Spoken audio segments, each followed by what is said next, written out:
Hey again. So I'm wanting to continue the video that I made of the backyard. So I stopped at the mulberry and the ornamental grass over there, but I really did want to show you, now that it's the hottest part of the day in South Carolina, into the backwoods. So I said that the melon patch was my favorite part of the garden, but the backwoods is probably my favorite part of the whole property. And this is like a lot of you guys, Robert and Brian and people that have been by, haven't come all the way back here.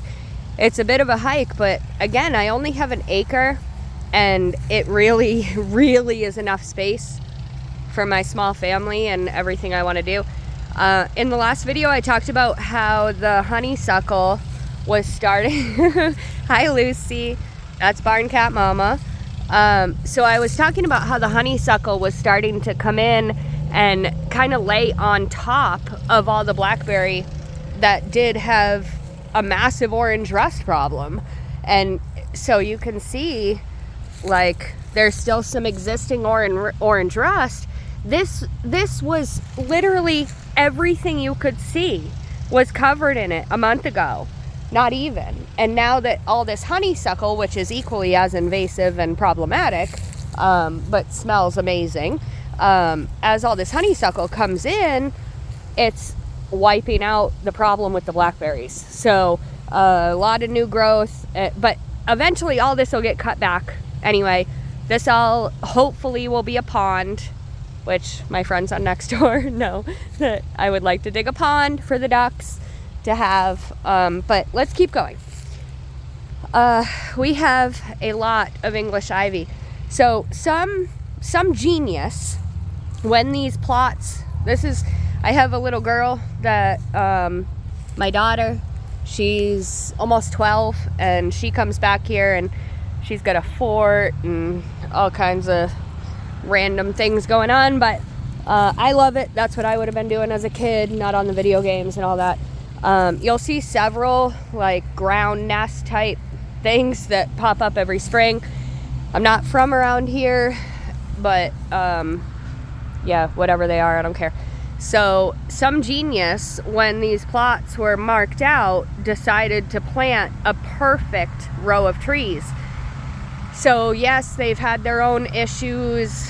I learned that a lot of this, bear with me, I'm in flip-flops. I learned that a lot of this stuff is not just from the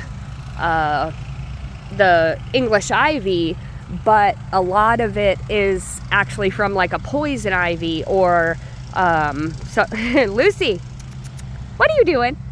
Anyway, so this, I love it back here, especially when it gets really hot out, because all the shade.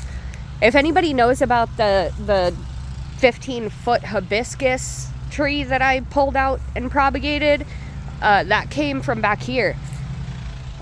So my property actually comes, so if I face that way, that's the whole backyard that I was showing you guys. But back here, I just love wandering. If anybody's seen my photos of that random building, it's in there. Under all that ivy, there's a building made of cinder blocks.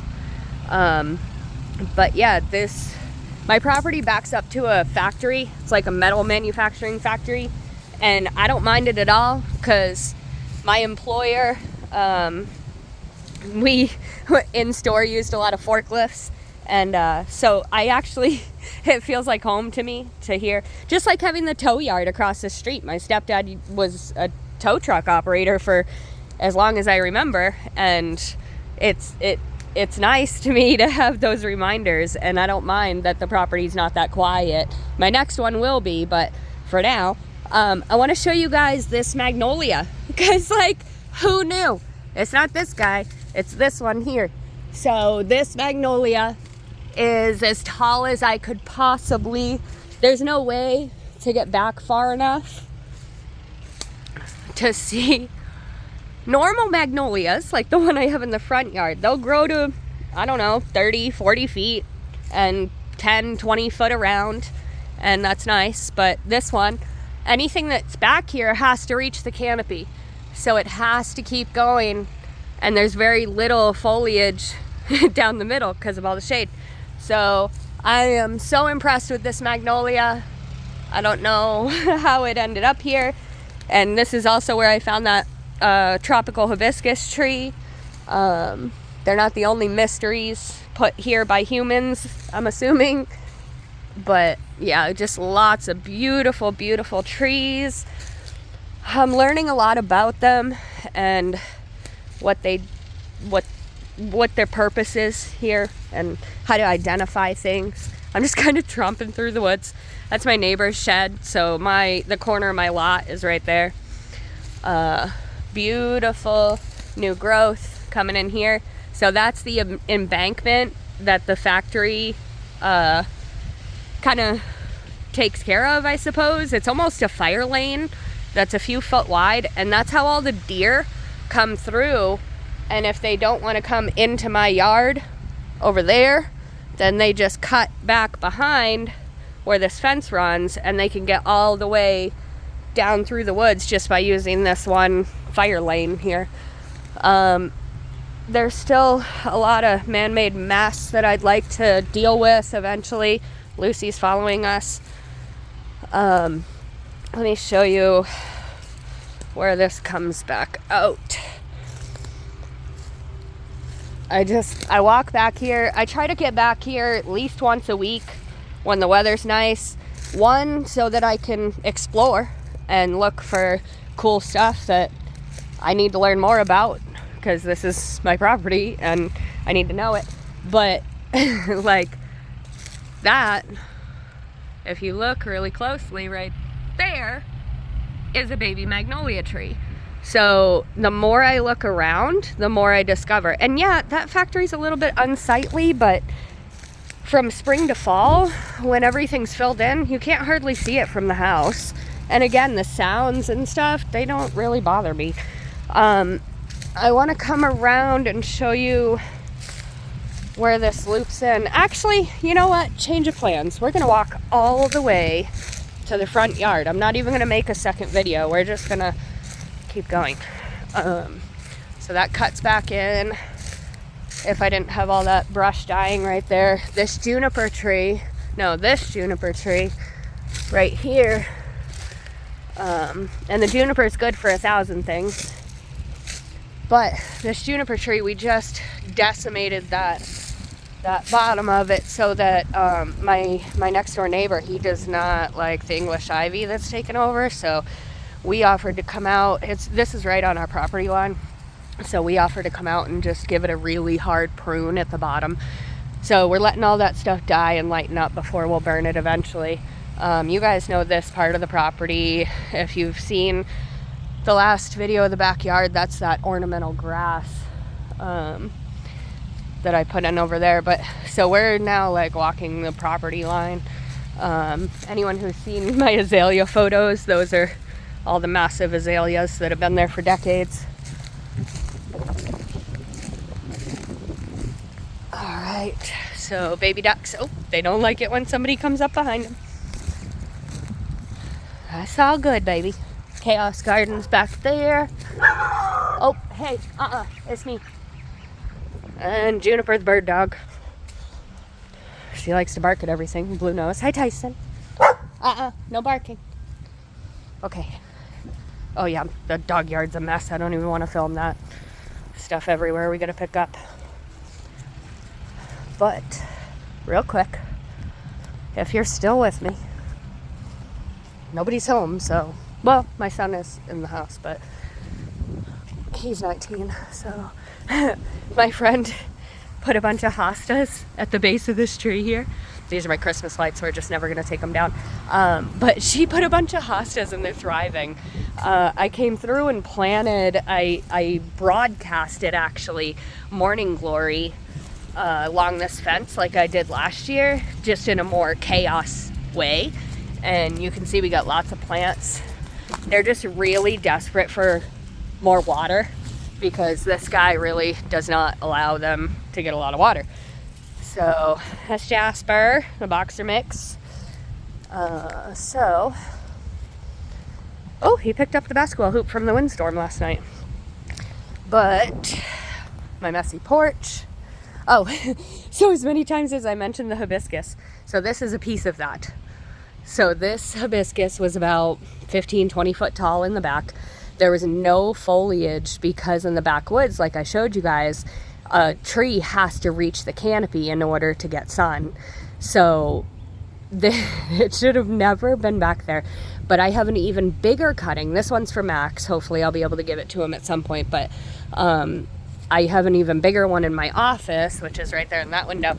An even bigger one that, what was I saying? Oh, that I overwintered inside. So it's actually twice the size of the same age plant, right? Irises, I gotta clean up this bed. They've already flowered. I guess these are my first irises. They were from my friend Paulette. And I guess my question is, are they supposed to get this big? Like, I thought maybe this big was cool, but like, that's big. That's really, really, really big. So I guess I gotta clean that up because that'll continue to spread on its own. Perennial, never leaves. Oh, vent popped off again. Gosh darn it. I don't come out front more than like 2 or 3 times a day, so that's just gotta be Oop. Okay, good enough. That's how we roll, with good enough. All my flowers. These are my annuals. So not just the 30,000 wildflowers that I put over here, inside here, I'm trying to overtake all the briars. So, or apparently that's what you guys call them. I don't know what they are, but they're these thorny pain in the butts. But yeah, there you can see all the new, that's a wildflower. All the new growth in here is wildflower. So I just took and I broadcasted through this whole bed. That hosta's out of control. That one too. If anybody wants to come get them, they're all yours, free for the taking. But yeah, you can just see that all the baby wildflowers are finally starting to take, thanks to all the rain. I did them under here also, but there just wasn't enough sun, which, I mean, I figured that's why we experiment. This is my peach tree. Peaches. They were getting got, so they now have bags around them, keeping them safe and sound in there. So I just got this tree last year. Yeah, in the fall I put this tree in, and I never ever expected to see fruit on the first year, but here we are. This is my peach. This one I didn't notice, so I didn't cover it, and the bugs got it. But that's okay. Fair is fair. And this guy I love. And probably last up, I mean, I have a prickly pear over there, pretty massive. Yeah, let's go look at it real quickly, just so I can show you guys. One more cool feature. This guy is absolutely bursting. It had started to die before the hurricane. It really was on its way out.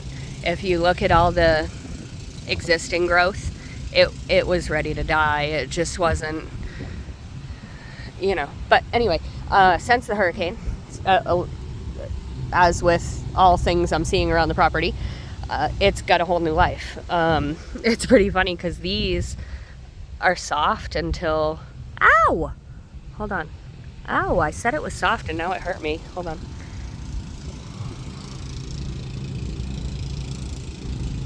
Okay, well, apparently they were soft a few days ago, and today I should not touch them. Lesson learned. But all the bright green is new growth. These are flowers. They're fully edible. The whole plant is edible. I've had a family come by, and they were so excited to see it that they just started taking cuttings with them, and it was to cook. I mean, they were going to grow some and then cook it for dinner probably that night, but this is a normal magnolia tree. Not like the one in the way back. This is my regular one that's actually going to flower soon. So those cones right there, those are going to be magnolia flowers, and they're probably, I don't know, 10 inches around. They're just massive. These are old seed pods from the magnolia. Okay, last up, my roses. I constantly say that I'm just sticking things in the ground for them to regrow. Exactly what I've done here. when I bought the place, these roses were completely infected. The disease was just rampant, and it was not a good look. So I have been hard pruning every season and only letting what I want to cut. Like, I have a vase in my office that I put these roses in. And they're just absolutely gorgeous. You wouldn't even believe how good they smell, because it's getting fed very regularly now that I'm trying. I have propagated this one, that one, just waiting for new signs. Oh, the sweet gum. I swear to God, they will grow wherever they land, and it's a nightmare. So that sweet gum's got to go. But I've propagated some of the larger roses. I'm trying to cut it down and keep it manageable. But this is what's left. So we did that about 2 weeks ago, and it's already getting kind of out of control. Peach tree. Oh, flowers. Yeah, I did talk about my annuals for a minute. But sweet peas have tomato cage, sweet peas, and I think those are either columbines or 4 o'clocks, because in here is whatever those are not.